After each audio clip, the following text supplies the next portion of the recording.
Good afternoon. I'm John Martinez, Public Affairs Director for Delta Dental of New Mexico. Last year, our company entered into a Life is White partnership with the American Heart Association. We recognize the great work this organization is doing. Our mission at Delta Dental aligns with that of the American Heart Association to build a healthier New Mexico.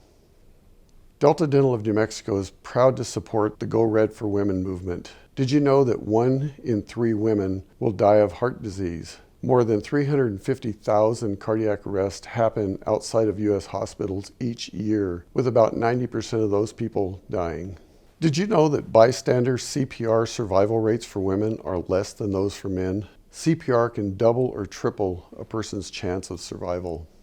Community events such as the luncheon that we are all attending today make a real difference for how many of our loved ones will either face or survive a cardiovascular or stroke event in our lifetimes. Let's help make that number go to 0.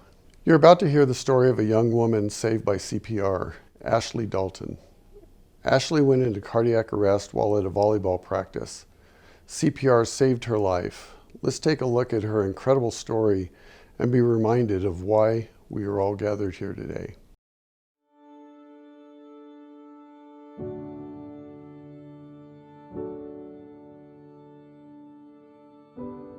My name is Ashley Dalton, and this is my son, Dalton, and that's my husband, Tony. So I was living in Connecticut at the time. I was in dental hygiene school, and it was my senior year of playing volleyball for the university.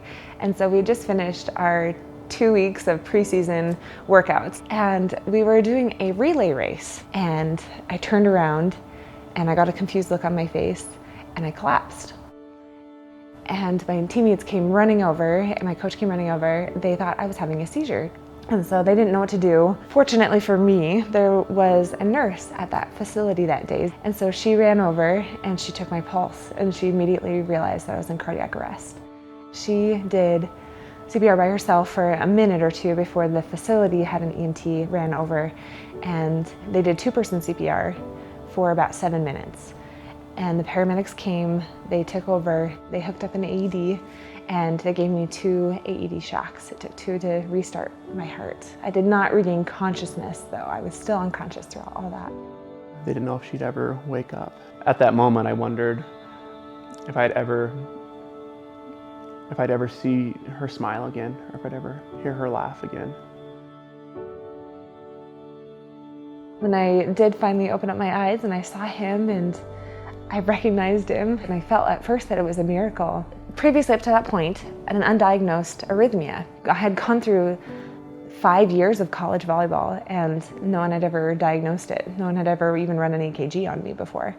And so it was a surprise for me. I had no idea that I had it, and that long QT is what it's called. It can cause sudden death. The CPR was what was keeping oxygen flowing through my body, and so that was what was preserving all my tissue, all my brain tissue, my heart tissue, everything that makes me me was being preserved by the work that they were doing. I think it's fair to say that having a cardiac arrest and coming back basically from the dead has changed about everything. I'm so grateful that I still have my life and that I have my son and all these wonderful things, all these wonderful blessings. He's so important to me and so important to my husband. It's just, we are so grateful for every single moment that we have together.